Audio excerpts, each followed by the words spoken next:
السلام علیکم ورحمۃ اللہ وبرکاتہ. حامدا ومصليا اما بعد.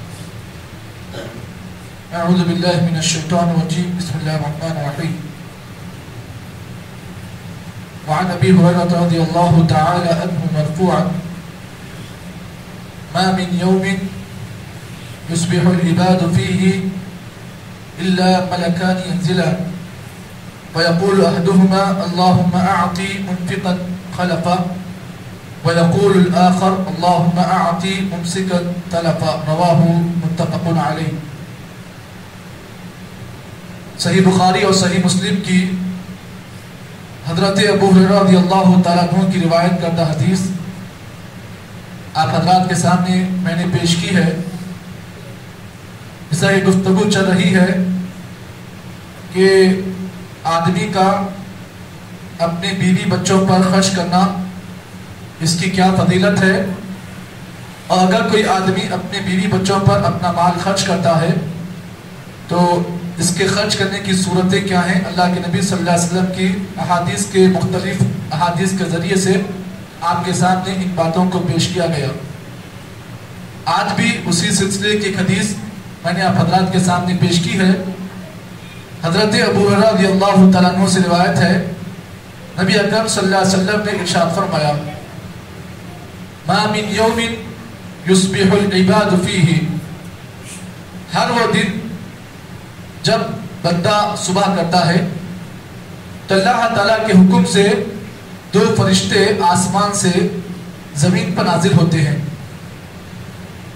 فیقول احدہما، ان دونوں فرشتوں میں سے پہلا فرشتہ یہ کہتا ہے اللہم اعطی منفقا خلفا، اے اللہ جو بندہ تیری رضا کے لیے اپنے مال کو خرچ کرتا ہے، اے اللہ تو اس کو اس کا بہترین بدلہ عطا فرما. ویقول الآخر، اور دوسرا فرشتہ یہ بددعا کے الفاظ پیش کرتا ہے اللہم اعطی ممسکا تلفا، اے اللہ جو بندہ اپنے مال کو تیرے راستے میں یا خیر کے کاموں میں خرچ نہیں کرتا ہے، اے اللہ تو اس کے مال کو ہلاک کر دے، اس کے مال کو برباد کر دے. یہ اس حدیث کا ترجمہ ہے جو آپ کے سامنے پیش کیا گیا. اب آئیے اس حدیث کے اندر اللہ کے نبی صلی اللہ علیہ وسلم نے کیا کیا باتیں بیان کی ہیں اس کو آپ سن لیں. پہلی بات اس حدیث میں اللہ کے نبی صلی اللہ علیہ وسلم نے جو بیان کی وہ یہ ہے کہ اگر کوئی آدمی اپنے بیوی بچوں پر اور مہمانوں پر یا مساکین پر یا غرباء پر اگر مال آنے کے بعد خرچ نہیں کرتا ہے تو یہ مال کا خرچ نہ کرنا یہ اس آدمی کے لیے ہلاکت کا ذریعہ ہے. آدمی کو چاہیے کہ اپنے مال کے ذریعے سے وہ اپنے اولاد پر، اپنے بیوی بچوں پر اور مہمانوں پر اور اللہ کے راستے میں اپنے مال کو خرچ کرے. اور اگر کوئی آدمی مال آنے کے بعد کنجوسی کرتا ہے، بخیلی کرتا ہے، اور یہ دیکھا گیا کہ کئی لوگ ایسے بھی ہوتے ہیں کہ جتنا ان کے پاس مال آتا ہے اتنی بخیلی ان کے اندر آ جاتی ہے، حتیٰ کہ وہ لوگ ان کا معاملہ یہ ہوتا ہے کہ چمڑی جائے لیکن دمڑی نہ جائے. ان کا معاملہ یہ ہوتا ہے کہ پیسہ جتنا آتا ہے اتنی بخیلی ان کے اندر آ جاتی ہے، حتیٰ کہ وہ اپنے ذات پر بھی پیسہ خرچ نہیں کرتے ہیں. اولاد تو دور کی بات، اللہ کے راستے میں خرچ کرنے کی دور کی بات، وہ اپنے ذات پر بھی اس مال کو خرچ نہیں کرتے ہیں. تو اگر کوئی آدمی ایسا کام کرتا ہے کہ پیسہ آ جانے کے بعد اگر اس کے اندر بخیلی اور کنجوسی آ جاتی ہے تو یہ بخیلی اور کنجوسی اتنی خطرناک چیز ہے کہ اس کا مال ایک نہ ایک دن ہلاک ہو جاتا ہے. یا ہلاک ہونے کا مطلب یہ ہے کہ اللہ تعالیٰ اس کے مال میں سے جو برکت ہوتی ہے اللہ اس کو چھین لیتے ہیں. اسی لیے آپ دیکھتے ہوں گے کئی لوگ ایسے ہوتے ہیں جن کی کمائی بہت زیادہ ہوتی ہے، ماہانہ ان کی کمائی 1 لاکھ 1.5 لاکھ روپے ہوتی ہے، لیکن ان کا معاملہ یہ ہوتا ہے کہ جتنی ان کی کمائی ہوتی ہے نا اس کا 20% بھی وہ لوگ اپنے آپ پر بھی خرچ نہیں کرتے ہیں. جتنا ان کی کمائی ہوتی ہے نا اتنا اس کو وہ بینک بیلنس میں جمع کرتے ہیں. اور ان کا معاملہ یہ ہوتا ہے کہ 1-1.5 لاکھ کی سیلری ہونے کے بعد بھی وہ لوگوں کے سامنے آ کر قرضہ پوچھتے ہیں، بھائی ایک 10,000 روپے قرضہ تو میں بعد میں دے دوں. حالانکہ کمائی اتنی ہے کہ 1-1.5 لاکھ کی سیلری ہے، لیکن اکثر لوگوں کو دیکھا گیا کہ وہ لوگ اتنی سیلری آنے کے بعد بھی اس کو جو ہے مکمل طور پر سے بینک میں جمع کرتے ہیں، اور اس کے بعد کیا کرتے ہیں، مہینہ شروع ہوتے ہی جو ہے لوگوں کے پاس آ کر بھائی 10,000 روپے دیو، آپ کو ایک 15 دن میں دیا دوں، ایک 20 دن میں آپ کو دیتا ہوں۔ اب ایسا اگر کوئی آدمی کرتا ہے، یہ ہوشیاری کرتا ہے کہ میں اگر ایسا کروں گا تو میرا پیسہ میرے بینک میں جو ہے سیو رہے گا۔ اب اللہ تعالیٰ کیا کرتا ہے، اس کے بینک میں پیسے کو سیو کرتا ہے، لیکن اللہ تعالیٰ اس کے پیسوں میں سے، اس کے گھر میں سے اللہ تعالیٰ برکت کو چھین لیتا ہے۔ اسی لیے آپ دیکھتے ہوں گے کہ اکثر وہ لوگ جو اللہ کی راہ میں مال خرچ کرتے ہیں،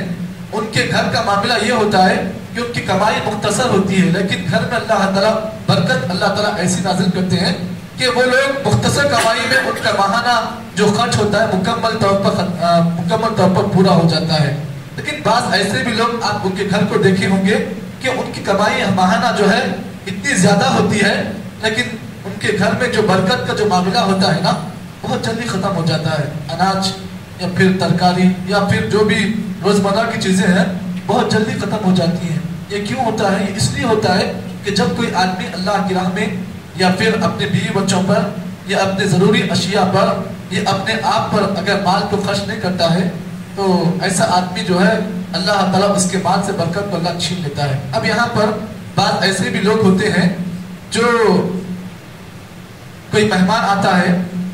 کوئی اللہ کے راستے میں جو آدمی سفیر آتا ہے یا چندہ مانگنے کے لیے آتا ہے، بعض لوگ ایسے لوگوں کے اوپر بھی مال خرچ نہیں کرتے ہیں، یہ سمجھ کر کہ ان کا مال اگر خرچ کریں گے تو مال جلدی ختم ہو جائے گا۔ آپ اس بات کو جان لیں، اگر کوئی سفیر آپ کے پاس آتا ہے، چاہے وہ حیدرآباد سے ہو یا یو پی سے ہو یا بہار سے ہو، اگر آپ کے پاس اللہ کے راستے میں مانگنے کے لیے آتا ہے تو آپ کا معاملہ یہ ہونا چاہیے، آپ اپنی طاقت کے مطابق دینا چاہیے۔ کیوں؟ اس لیے کہ اگر آپ دیں گے تو اللہ کے نبی صلی اللہ علیہ وسلم کی وہ حدیث جو آپ صلی اللہ علیہ وسلم صحیح مسلم کی روایت میں آپ نے فرمایا کہ ما من صدقۃ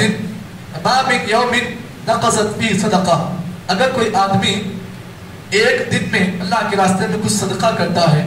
تو صدقہ کیے ہوئے مال میں اللہ تعالیٰ اضافہ کرتے ہیں، یعنی اللہ تعالیٰ اس کی زندگی میں اللہ تعالیٰ برکت کو حاصل کرتے ہیں، اور صدقہ میں دیا ہوا مال جو ہے وہ آپ کی زندگی میں اللہ تعالیٰ آپ کی برکت کو نازل فرماتے ہیں۔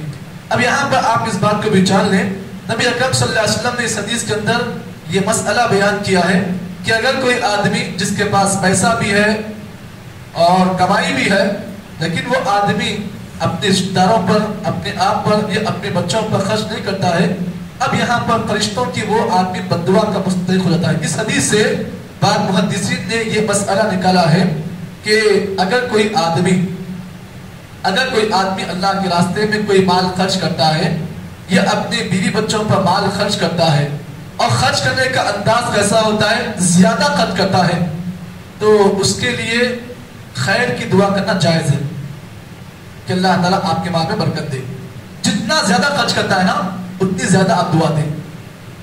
یہ جائز ہے۔ اور اس حدیث سے ایک اور مسئلہ یہ بھی نکلا کہ اگر کوئی آدمی بخیل ہے، کنجوس ہے، جو اللہ کے راستے میں اپنے آپ پر خرچ نہیں کرتا ہے تو اس کے منہ پر بددعا دے سکتے ہیں، جائز ہے، اس کے منہ پر بددعا دے سکتے ہیں، یہ جائز ہے۔ ایک اور مسئلہ اس حدیث سے یہ بھی نکلا کہ اگر کوئی آدمی جس کو اللہ تعالیٰ نے پیسہ دیا ہے اور روپیہ دیا ہے لیکن وہ آدمی اپنے مال کو خرچ نہیں کرتا ہے تو ایسا شخص فرشتوں کی نگاہ میں بھی ناپسندیدہ ہو جاتا ہے۔ تیسرا مسئلہ اس حدیث سے یہ نکلا کہ فرشتوں کی دعائیں قبول ہوتی ہیں، اگر فرشتے کسی آدمی کے لیے دعا کرتے ہیں وہ دعا قبول ہوتی ہے، اور فرشتے اگر کسی آدمی کے بارے میں بد دعا کرتے ہیں تو وہ بد دعا بھی